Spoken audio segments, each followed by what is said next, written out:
Полацк наводзіць апошні глянец перад грандыёзнымі ўрачыстасцямі з нагоды дня беларускага пісьменства. 3 першыя дні верасня старажытны горад будзе жыць у святочным рэжыме нон-стоп. А яшчэ ў гэтыя дні тут адзначаць 500годдзе беларускага кнігадрукавання і 1155годдзе самога Полацка. Апошнія штрыхі падрыхтоўкі да гэтых знакавых падзей у матэрыяле нашага корэспандэнта Вольгі Шмаргун.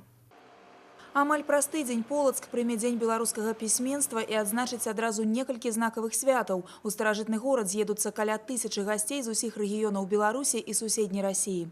Сустракаць іх Полацк будзе значна абноўленым. Адрамантаваныя вуліцы, добраўпарадкаваныя тэрыторыі, прыведзеныя ў парадак фасады дамоў. Асаблівая ўвага гісторыка-культурным помнікам, а яны ў старадаўнім Полацку амаль на кожным кроку. При подготовке к Дню письменности было определено для реконструкции и ремонта 255 объектов в городе Полоцке. Из практики получилось, мы сделали 335 объектов.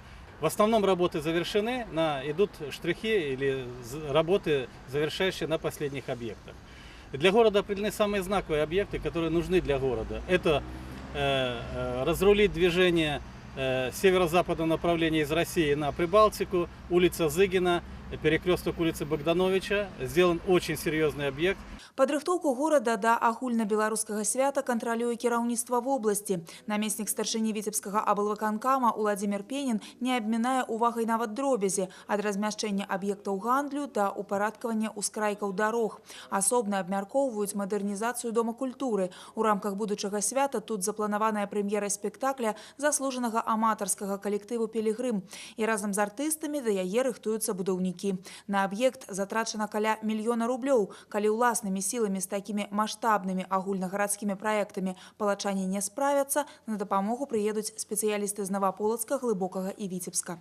Есть такие мелкие моменты, которые жители могут сделать сами.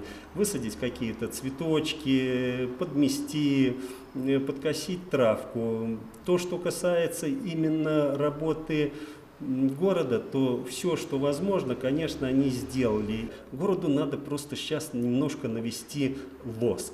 Сделать какие-то вывески, сделать какие-то баннеры, повесить флажки. Ну, я уже начинаю мелочиться, конечно, но в принципе это то, что городу надо сделать.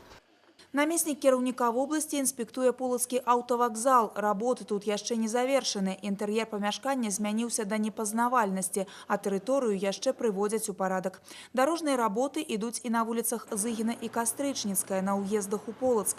Рамонт перад святам закрануў усе аб'екты нацыянальнага полацкага гісторыка-культурнага музея-запаведніка. Гэта музей беларускага кнігадрукавання, краязнаўчы музей, мастацкая галерэя і легендарная полацкая Сафія. Зараз у саборы завяршаюць фасадныя работы. Будаўнікі працуюць на вышыні да 50 метраў. Побач рыхтуюць спецыяльную пляцоўку, дзе на днях установяць памятны знак «Полацк – калыска беларускай дзяржаўнасці». У скверы на цэнтральнай плошчы горада размесціцца макетны міні-горад. Полацк у мініяцюры стваралі мясцовыя школьнікі. Разам з педагогамі яны вывучалі самыя знакавыя архітэктурныя помнікі горада і стваралі іх копіі ў маштабе 1 до 30. Над Мікалаеўскім вакзалам, напрыклад, працавалі каля месяца. Цяпер вучні спецыялізаванага класа рыхтуюцца показать яго гостям города. Сначала мы находили информацию о Николаевском вокзале города Полоцка в интернете, но все, что мы нашли, это 2 фотографии и краткое описание. На основе спроецированного чертежа будущего макета был изготовлен каркас из деревянных брусков и реек. Затем, используя листовые полимерные материалы, листы пеноплекса и фанеру, были изготовлены стены вокзала. Праграма трохдзённага святочнага марафону ў старажытным горадзе канчаткова зацверджана. 1 верасня будзе прысвечаны дзецям і моладзі. Скарынаўская алімпіяда, майстар-класы, квесты і інтэрактыўныя экскурсы. Дзень горада палачане адзначаць 2 верасня. Дзень горада стартуе урачыстым шэсцем па адной з цэнтральных вуліц Полацка. У калоне пройдуць 1155 чалавек. Роўна столькі гадоў спаўняецца сёлета старажытнаму Полацку. Горад акунецца ў атмасферу сярэднявечча. Спецыяльна да свята ва ўстановах адукацыі шылі гістарычныя касцюмы. Усяго звыш 3,5 сотень. Гільды рамеснікаў, купцоў, хлебапёкаў і нават дружыны князя. На апошнія прымеркі і рэпетыцыі шэсця засталіся лічаныя дні. На мне сейчас одет костюм 16 века. То то есть средневековье. Это наряд зажиточных горожан, купцов. Усё гэта стане прэлюдыяй да галоўнага свята Дня беларускага пісьменства і 500годдзя айчыннага кнігадрукавання. У Полацк прыедуць каля сотні пісьменнікаў. Запланаваныя фестываль кнігі і прэсы, літаратурныя конкурсы, навуковая канферэнцыя, прэзентацыі друкаваных выданняў, выставы кніжнай прадукцыі. Цэнтральнай будзе асоба беларускага першадрукара Францыска Скарыны.